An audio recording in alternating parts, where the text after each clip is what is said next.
নমস্কার, শুভ সন্ধ্যা। আশা করি আপনারা সবাই ভালো আছেন, সুস্থ আছেন। কয়েকজনে আমার কাছে জানতে চেয়েছিলেন যে আপনার চারিধারে যারা প্রতিবেশী, যারা বাস করেন, আগের বাড়ি, পরের বাড়ি, আপনাদের সাথে ভীষণ শত্রুতা করছে। আপনার জমির উপর দিয়ে তারা পাঁচিল তুলে দিচ্ছে। আপনার জমির উপর দিয়ে বাড়ি বানিয়ে দিচ্ছে। আপনার জমির উপরে এমনভাবে বাড়ি বানাচ্ছে যে তার বাড়ির জল আপনার জমিতে এসে পড়ছে, আপনার উঠোনে এসে পড়ছে। তারা এমনভাবে গাছ লাগাচ্ছে যে সেই গাছ আপনার বাড়িতে চলে আসছে। তারা এমনভাবে ছাদে ড্রেন রাখছে, সেই জলগুলো আপনার বাড়িতে চলে আসছে। শুধু তাই নয়, আপনি কোথায় যান, কি করেন, কার সঙ্গে মিশছেন, কার সঙ্গে কথা বলছেন, এই সব ব্যাপারে তাদের খুব আগ্রহ এবং তারা অতি সক্রিয় এবং সবসময় আপনাদের নিয়ে গসিপিং, পরনিন্দা, পরচর্চা এবং আপনাদের সহ্য করতে পারে না। আবার অনেকে প্রশ্ন করেছেন যে পারিবারিক শত্রুতা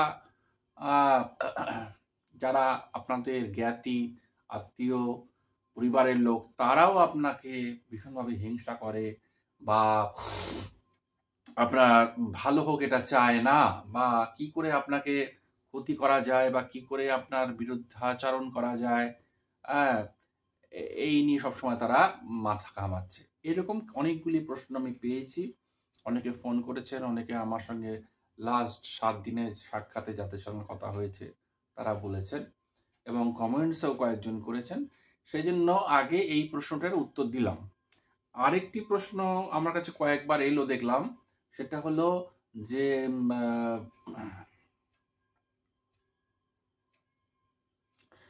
হলো যে আপনাদের ওই কারি পাতা বা কারিয়া পাতা গাছ বাড়িতে রাখা যায় কি না, বাড়িতে রাখলে কি সুবিধা কি অসুবিধা, সে ব্যাপার বলো। আমি কারি পাতা বা কারিয়া পাতার সম্পর্কে নিশ্চয়ই বলবো। তবে আজকে যে বিষয়টা নিয়ে আলোচনা করছি সেটা হলো যে পারিবারিক শত্রুতা বা আশেপাশে যারা প্রতিবেশী আছেন তারা আপনার বিরুদ্ধে যদি এরকম নানা রকমের সমস্যা করে। দেখুন, সবার আগে একটা জিনিস মাথায় রাখতে হবে যে মানুষ কেন শত্রুতা করে। আপনি যখন জন্মাচ্ছেন তখন তো আর আপনি কারো শত্রু হয়ে জন্মাচ্ছেন না, কিন্তু আপনি যখন আস্তে আস্তে আস্তে বেড়ে উঠছেন আপনার শত্রু সংখ্যা বেড়ে যাচ্ছে। কেন? এটার মূল কারণ বা প্রধান কারণ হলো আপনার উন্নতি।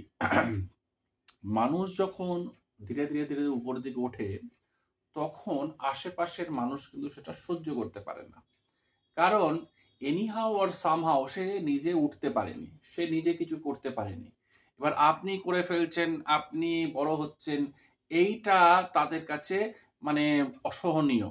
এটা তারা কোনোভাবেই সহ্য করতে পারছে না। এইটা হলো মূল কারণ, এটা প্রধান কারণ। কিন্তু এটার জন্যই যে হচ্ছে তা নয়, এটা হলো প্রধান কারণ যে আপনি ভালো আছেন অথচ তারা খারাপ আছে, এটা।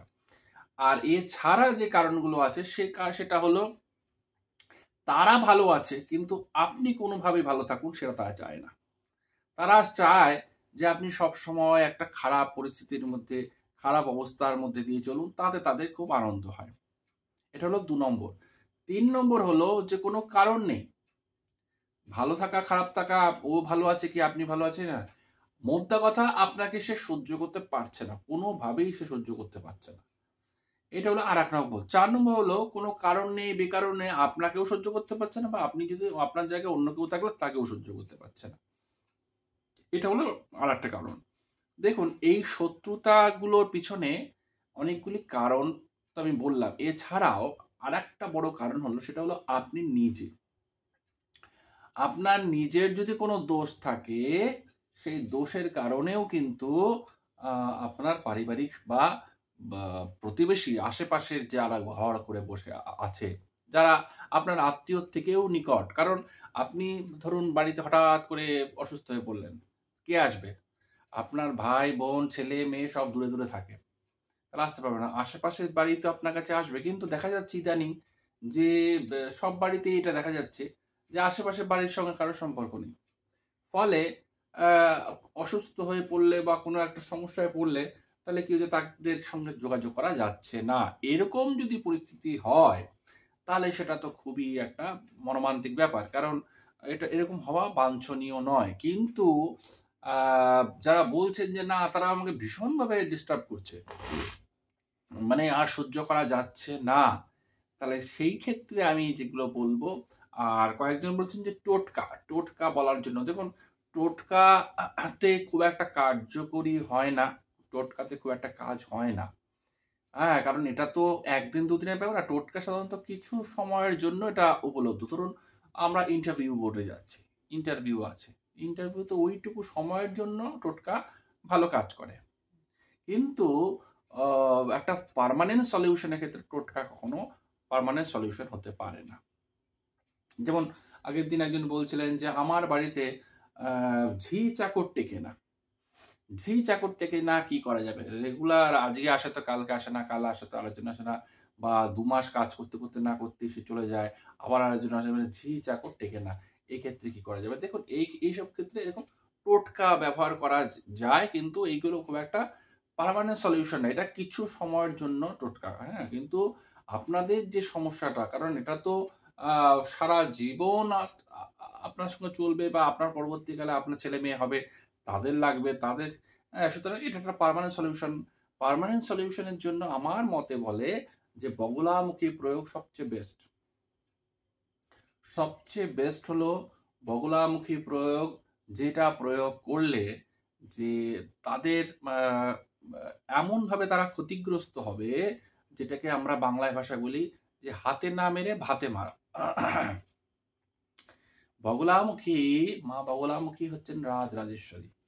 ইনি কিন্তু আ খুব সহজে, বা ইনি খুব দ্রুত তার সঙ্গে আ ভক্তের ডাকে সাড়া দেন, এবং আম খুব ভক্তের মনোবাঞ্ছা পূর্ণ করেন। সুতরাং ইনি কিন্তু কোন রকম বদমাইশি ইনি সহ্য করেন না। কোন রকম বদমাইশি সহ্য করেন না। সেইজন্য যারা আপনার উপর ইচ্ছাকৃতভাবে বদমাইশি করছে, এটা তো বদমাইশি। কারণ আপনি ভালো আছেন, বা আপনি সুন্দর নিজের মতন করে আছেন, সেটা তাদের সহ্য হচ্ছে না। আপনার জমির উপরে তারা বাড়ি বানিয়ে ফেলছে, তারা পাঁচিল দিয়ে ফেলছে, বা তার বাড়ির ময়লা আপনার বাড়িতে এনে ফেলছে, বা আপনার জায়গায় এসে পড়ছে, তার বাড়ির জল আপনার কাছে এসে পড়ছে, তার বাড়ির গাছের ডাল আপনার বাড়িতে, এই যে নানা রকমভাবে আপনাকে একটা একটা একটা মানে অস্বস্তির মধ্যে ফেলা, এটা কিন্তু বদমাইশি। এই বদমাইশির জন্য সবচেয়ে বেস্ট হলো বগলামুখী। বগলামুখী প্রয়োগ করলে কিন্তু এইগুলি আ ভীষণভাবে মানে কি বলবো, দূরীভূত হয়। আর এরপরেও যদি দেখছেন যে আ বগলামুখী ক্রিয়া মানে করতে ভয় পাচ্ছেন, বা এতে ভয় পাওয়ার কিছু নেই। এতে বগলামুখী প্রয়োগ করলে কোনো ভয় নেই। কারণ বগলামুখী কখনোই তাকে একবারে হত্যা করে ফেলবে না। এইটা হচ্ছে যে, তবে হ্যাঁ, আপনার যদি কোনো দোষ না থেকে থাকে, যদি আপনি সত্যিই ভালো মানুষ হয়ে থাকেন, তাহলেই কিন্তু এই বগলামুখী প্রয়োগ করা যাবে।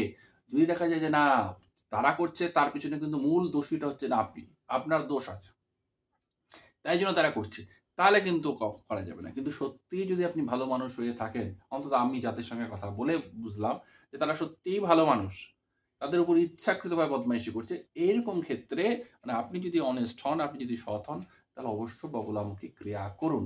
বগলামুখীর সঙ্গে যদি ধূমাবতীকে প্রয়োগ করে দেওয়া যায় সম্পুটিত করে, তাহলেও কিন্তু আরো ভয়ঙ্কর রেজাল্ট আসবে।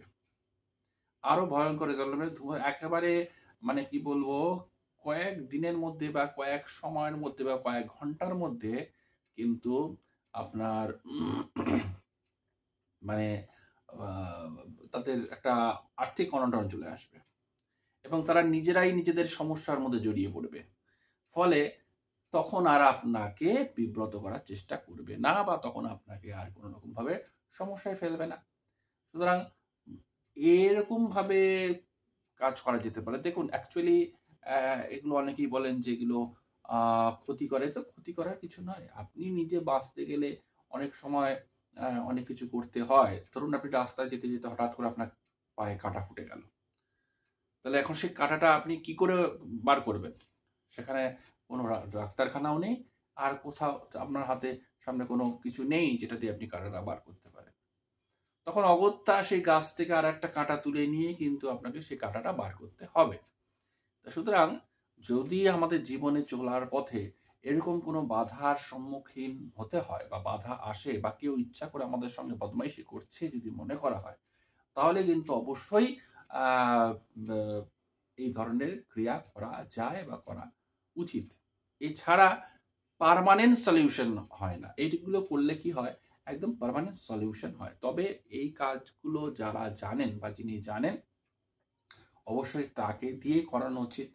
এগুলো তো নিজে, নিজে করা যায় না। এইগুলো একাধারে মানে এটা তন্ত্রক্রিয়া অবশ্যই। তাহলে আমাদের হিন্দু শাস্ত্রে এইসব ক্রিয়াগুলো এলো কেন? বা এই ধরনের বিদ্যাগুলো এলো কেন? এগুলো তো দশমহাবিদ্যার একটি বিদ্যা। সুতরাং মানুষের উপকারের জন্যই তন্ত্রক্রিয়া, মানুষের উপকারের জন্যই মহাবিদ্যা। এই বিদ্যা প্রয়োগ করা হয়েছে মানুষ যাতে ভালো থাকতে পারে।